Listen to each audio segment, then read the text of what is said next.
कहते हैं कभी कभी सुविधा ही समस्या बन जाती है। कुछ ऐसा ही हुआ चूरू की एक युवती के साथ, जहां शादी.com का दुरुपयोग कर एक युवक ने बीएसटीसी की छात्रा को फंसा लिया। सोशल मीडिया के जरिए नजदीकियां बढ़ाई और फिर दुष्कर्म की वारदात को अंजाम दे डाला। इतना ही नहीं, आरोपी युवक ने छात्रा की अश्लील वीडियो और फोटो बनाकर उसे ब्लैकमेल भी किया। साथ ही 4 महीनों तक उसी के मकान में उसका देह शोषण भी करता रहा, जिसके बाद पीड़िता ने शनिवार को चूरू के महिला थाने में अलवर जिले के गांव बूढ़ा के आरोपी महेश बैरवा के खिलाफ रिपोर्ट दी। हरकत में आई महिला थाना पुलिस ने मामला दर्ज कर पीड़िता का राजकीय भरतीय अस्पताल में मेडिकल करवाया। फिलहाल पूरे मामले पर जांच की जा रही है।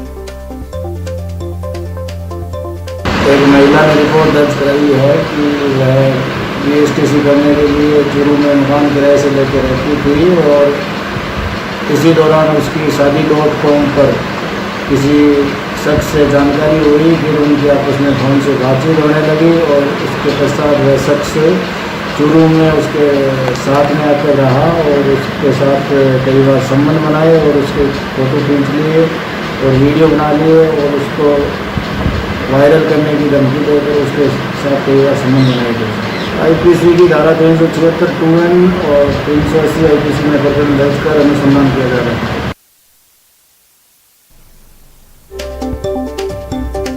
हमारे साथ में मनोज कुमार शर्मा हमारे सहयोगी चूरू से फोन लाइन पर जुड़ गए, उनका रुख कर लेते हैं। मनोज, क्या कुछ इस पूरे मामले में और अपडेट है?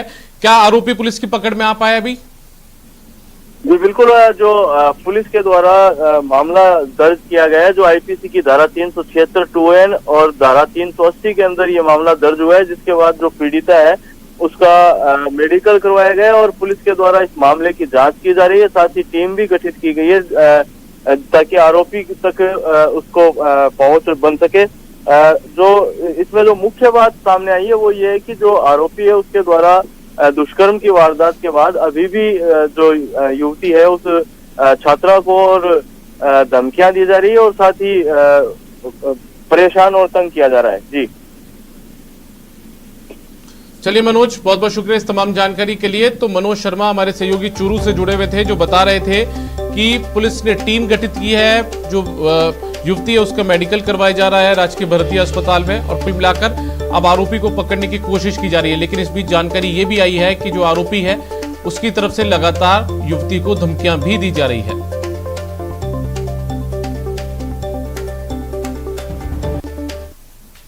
सिरोही से बड़ी खबर है, जहां पर अनादरा आंगनबाड़ी कार्यकर्ता की हत्या की गई है। चाकू मारकर बेरहमी से उसकी हत्या कर दी गई है। आरोपी के खिलाफ पहले भी दर्ज हो चुका है केस। कुछ दिन पहले आरोपी जमानत पर बाहर आया था।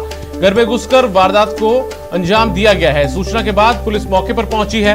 अनादरा थाना क्षेत्र के नागणी गांव की पूरी घटना है।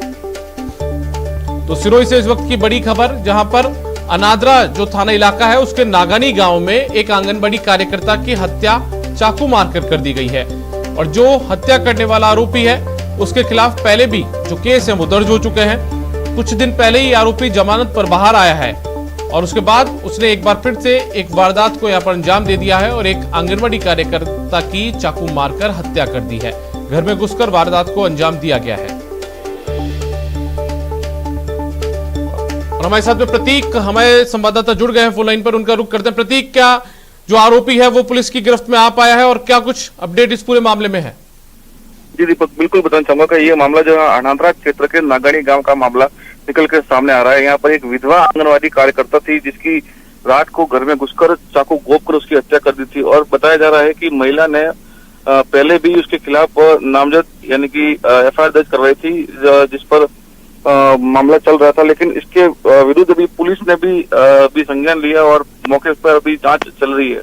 जी दीपक, प्रतीक, माना जाए ये पुराना मामला था, आपसी रंजिश का मामला माना जा सकता है, पुराना कोई विवाद रहा होगा? जी बिल्कुल बताया जाता है, यानी कि इसमें खुलकर निकल के सामने आ रहा है कि पुलिस ने खुद ने बताया कि मृतका के पियर के पक्ष का जो था उसका जो मामला बताया जा रहा है, यानी कि इसमें नामजद मामला दर्ज हुआ है अनादरा थाना क्षेत्र के अंदर। जी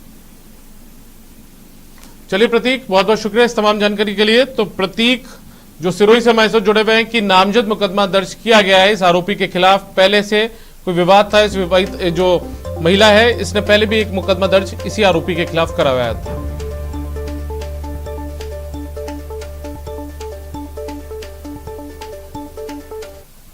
और अब बात टोंक की, जहां मानवता को शर्मसार कर देने वाली तस्वीर सामने आई है। यहां एक दिव्यांग की बस स्टैंड पर ट्राईसाइकिल पर ही मौत हो गई।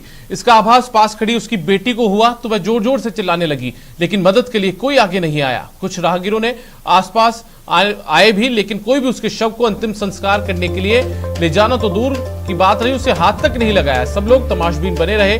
इसकी सूचना जब सरपंच को दी गई तो वे मौके पर पहुंचे। जांच करवाने के बाद पंचायत प्रशासन की ओर से अंतिम संस्कार करवाया गया है।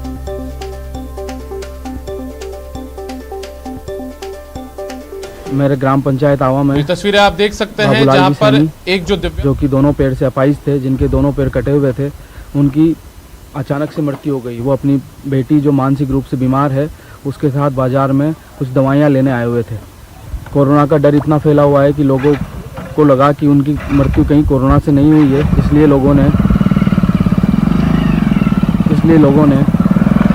उन्हें उनकी मदद करने से भी मना कर दिया।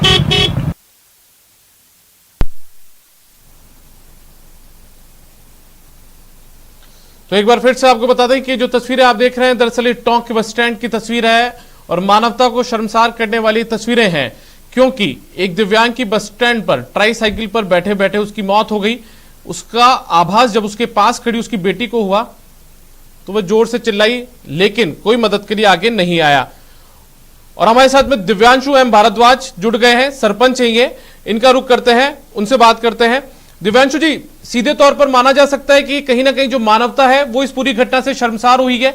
जब इस दौर के अंदर लोगों को आगे आना चाहिए एक दूसरे की मदद के लिए, तो लोग मदद के लिए आगे आने की बजाय पीछे हट रहे हैं। पैर पीछे किसका रहे? जी बिल्कुल सही बोल रहे हैं आप। इस समय मानवता बिल्कुल शर्मसार हुई है, क्योंकि डर भी लोगों में कोरोना का इतना ही है कि कहीं इसकी मौत कहीं तो कोरोना से नहीं हुई है। तो इसीलिए लोगों में ये भय था कि कहीं ये कोरोना से तो इसकी डेथ नहीं हो गई है, तो लोग आगे आने में कतराते रहे। वो बेचारी अकेली, उसकी बेटी चिल्लाती रही, चीखती रही कि मेरे पिता की कुछ हो गया, मेरे पिताजी बोल नहीं रहे, फिर भी कोई आगे नहीं आया उसकी मदद करने के लिए। दिव्यांशु जी, फिर आप लोगों ने भी आगे मदद की है। जांच करवाने के बाद में पंचायत प्रशासन की ओर से अंतिम संस्कार किया गया, क्या कुछ रहा पूरे प्रतिक्रिया? जब नरेगा का निरीक्षण करने गया हुआ था तो मेरे पास फोन आया गांव से किसी का कि सरपंच साहब ऐसी ऐसी बात हो गई है। तो मैं विदिन 15 मिनट्स में वहां पहुंच गया, मौके पर पहुंच के देखा तो बहुत सारी भीड़ लगी हुई थी। पर वो उसकी बेटी थी जो वहाँ पास में बैठ के रो रही थी और चिल्ला रही थी कि मेरे पिताजी कुछ हो गया। तो फिर मैंने वहीं से तहसीलदार साहब के फोन किया। तहसीलदार साहब ने हाथों हाथ यहाँ पीएचसी में फोन किया, पीएचसी से डॉक्टर बुलाया। तो डॉक्टर आई वहाँ पर, तो डॉक्टर ने आके जांच करी तो वो उन्होंने मृत घोषित कर दिया था उसको। तो फिर उसके बाद में हमने पीपी किट मंगाया, मैंने खुद पीपी किट पहनाया उनको। मेरे साथ जो मेरे साथी थे, उप सरपंच, मेरे वार्ड मेंबर, तो इन लोगों के साथ मिलकर मैंने उसको मृतक को पीपी किट पहनाया। फिर उसके बाद में उसका दाह संस्कार के लिए उसको लेके गया। दिव्यांशु जी, मेरा एक सवाल और है आपसे। इस दौर के अंदर जब लोग मानवता को भूल रहे हैं, अपने पैर पीछे किसका लेते हैं लोगों की मदद करने से, तो क्या आह्वान करना चाहेंगे आप लोगों से कि एक जनप्रतिनिधि के नाते कि लोगों को क्या करना चाहिए? कोरोना अपनी जगह, लेकिन मानवता भी एक अपनी बात होती है, मानवता का भी ख्याल लोगों को रखा जाना चाहिए। रखते हैं, पर इसका मतलब ये नहीं है कि लोग मानवता भूल जाए। लोगों में संवेदनशीलता की कमी बहुत आ गई है। मैं तो सबसे यही कहना चाहूंगा कि लोगों को आगे बढ़कर ऐसे लोगों की मदद करना चाहिए जिनके आगे पीछे कोई भी ना हो, क्योंकि इस परिवार में न तो इसके बेटा, सिर्फ एक बेटी है, इसकी वाइफ भी नहीं है। तो हमें तो पंचायत प्रशासन को यही लगा कि इसका कोई भी नहीं है, तो पंचायत प्रशासन को आगे आके इसकी मदद करनी चाहिए। मैं तो मेरे साथियों से सबसे निवेदन करूंगा कि ऐसे आगे आए, ऐसे लोगों की मदद करे ताकि इनको कभी परेशानी का सामना ना करना पड़े। चलिए, बहुत बहुत शुक्रिया दिव्यांशु एम भारद्वाज जी हमारे साथ जुड़ने के लिए। तो ये सरपंच है दिव्यांशु एम भारद्वाज, और जब इनको इस पूरी घटना की जानकारी मिली तो ये खुद मौके पर पहुंचे अपने साथियों के साथ में, अपने अधिकारियों के साथ में, और इस जो दिव्यांग है उसका इन्होंने बाकायदा दाह संस्कार करवाया है।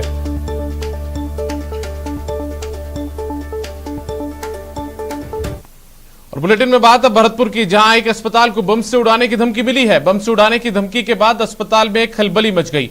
कृष्णानगर में स्थित अरोड़ा हॉस्पिटल के संचालक को अज्ञात युवक ने फोन कर धमकी दी कि 10 मिनट में आपके हॉस्पिटल को बम से उड़ा दूंगा।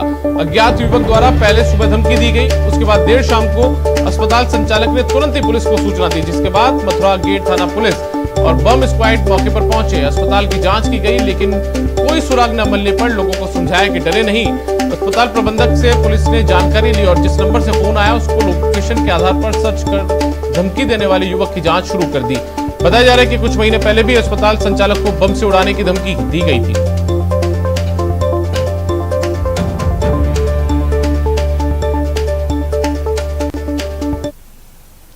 भरतपुर के नदबई थाना इलाके के बुडवारी में देर रात आए अंधड़ से बिजली का तार टूट गया, जिसकी चपेट में आने से एक युवक की मौत हो गई, जबकि एक युवक गंभीर रूप से घायल हो गया। युवक की मौत के बाद परिजनों ने सुबह से ही नदबई डेहरा मोड़ रोड पर जाम लगा कर रखा है। लोग प्रशासन से मुआवजे की मांग कर रहे हैं। नदबई थाना पुलिस और बिजली विभाग के अधिकारी मौके पर पहुंचकर समझाइश कर रहे हैं, लेकिन लोग नदबई विधायक जोगिंदर सिंह अवाना को मौके पर बुलाने की और मुआवजे की जिद पर अड़े हुए हैं।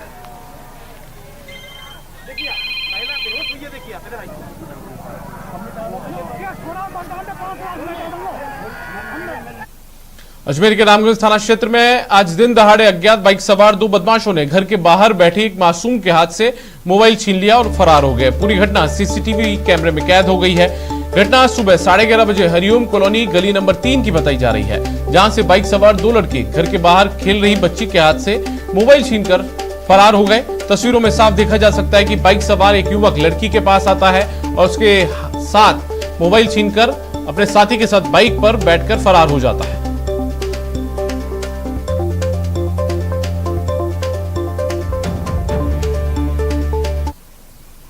झुंझुनू के मुकुंदगढ़ इलाके में एक विवाहिता ने जहरीला पदार्थ खाकर जान दे दी। मृतका के परिवार वालों ने ससुराल पक्ष पर हत्या का आरोप लगाया है। मृतका का 10 माह का बेटा भी है। फिलहाल पुलिस मामले की हत्या है या आत्महत्या इसकी जांच कर रही है। बताया जा रहा है कि दहेज रोबी ससुराल वाले उसके साथ कई बार मारपीट कर चुके हैं। इसी से तंग आकर 22 साल की दीक्षा ने आत्महत्या कर ली। सर, जो ये खत्म हुई है, ये मेरी भांजी लगती है, मेरी बहन की बेटी है। अभी दिसंबर में उसकी शादी को 2 साल हुई है। 10 महीने की उसका बेटा है और उसकी ये हालत हुई है। हाँ? और इन लोगों को रत्ती पर भी फर्क नहीं पड़ रहा है। उसके बाप को ही हमारे खिलाफ करके लेके आए यहाँ पे। जो अपनी बेटी के साथ नहीं हो सकता वो इनके साथ खड़ा हो रहा है। अरे न्याय नहीं दिला अपनी बेटी को, कम से कम ये तो सोच, मरी हुई बेटी है उसकी। उसने सुबह उसको मारा लात से, फिर गोली खिलाई उसको सल्फास की। किसने? उसके कसम ने खुद ने। परेशान करता, पहले तो दहेज के लिए करता, कुछ नहीं देता जना हमार तो कदे 1 रुपये बर्तन न दियो गुना छोरो है, बाद में 5 रुपया के दिया नहीं। अभी छोरे की भी इसको कर भी गुंदा कर, कितनी बर्दाश्त करा मैं, लास्ट का मैंने मारी है। जोधपुर ग्रामीण के फलौदी में गुरु और शिष्य के रिश्ते को शर्मसार करने का मामला सामने आया। यहाँ 4 शिक्षकों पर नाबालिग छात्रा से दुष्कर्म का आरोप है। बताया जाता है कि पहले स्कूल के 4 शिक्षकों ने नाबालिग का अश्लील वीडियो बनाकर वायरल करने की धमकी देकर उसके साथ अवैध संबंध बनाने का दबाव बनाया। उसके बाद उन्होंने वीडियो को वायरल कर दिया। आरोपी शिक्षकों में गिरधारी, देवीलाल, अमृतराम और भागीरथ हैं, जो 1.5 साल से परेशान कर रहे थे। इनमें देवीलाल पहले उसकी बेटी को पढ़ा चुका है। पीड़ित युवती के पिता की शिकायत के बाद पुलिस ने 3 आरोपी शिक्षकों को हिरासत में लिया है। उनसे पूछताछ की जा रही है। वहीं पुलिस एक और आरोपी की तलाश कर रही है।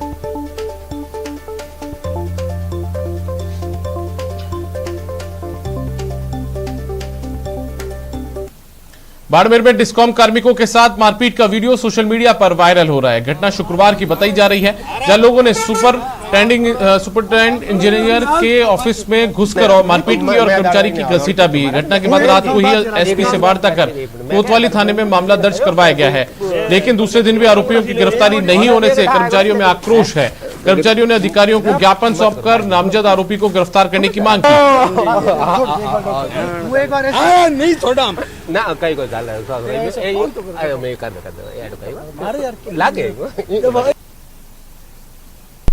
न डरिए न डराइए, सच जानिए और वही बताइए। प्लीज अफवाह मत फैलाइए। वैक्सीन ही संजीवनी है, इसे अपनाइए। और यही काम कर रहा है नेटवर्क के टीम, जो फेडरल बैंक के साथ मिलकर वैक्सीनेशन को लेकर जागरूकता अभियान चला रहा है, जिसका नाम है संजीवनी ए शॉट ऑफ लाइफ। और काम है जागरूकता के जरिए कोरोना को मात देना।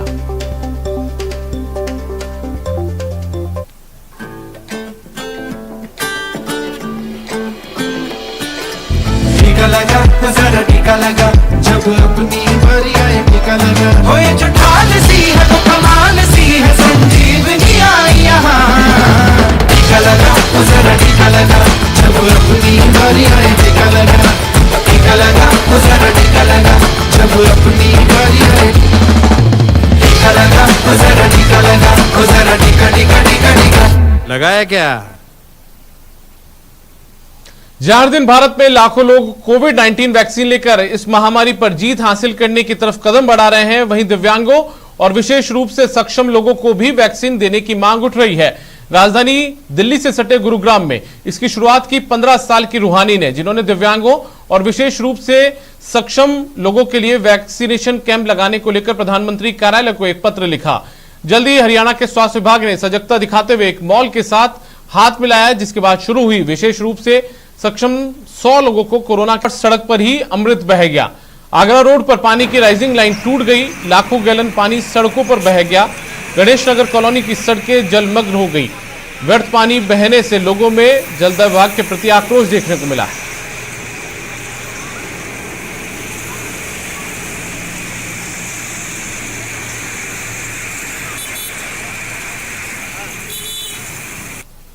वडोदरा के लिए पानी हमेशा ही बड़ी परेशानी रही है, लेकिन गुजरात सीमा और पाक सरहद के करीब के 34 गांवों का दर्द कुछ खास है। यही वो इलाका है जो कुछ दिनों पहले तब चर्चा में आया जब एक मासूम की प्यास के कारण तड़प तड़प कर मौत हो गई। न्यूज 18 की टीम जब उस इलाके में पहुंची तो उसका सामना हुआ आंख खोल देने वाली हकीकत से। देखिए जालोर के नेहट से श्याम सुंदर की स्पेशल रिपोर्ट। मैं राजस्थान के जालोर जिले के पाकिस्तान बॉर्डर के समेत चित्रवाड़ा क्षेत्र के 2 दर्जन से अधिक ऐसे गांवों की आपको तस्वीर दिखाऊंगा। वो डरावनी तस्वीर जिससे सरकार के दावों की पूरी पोल खुलेगी। आजादी के 74 साल बाद भी पानी की परेशानी। प्यास से बेहाल एक मासूम ने यहीं तोड़ा था दम।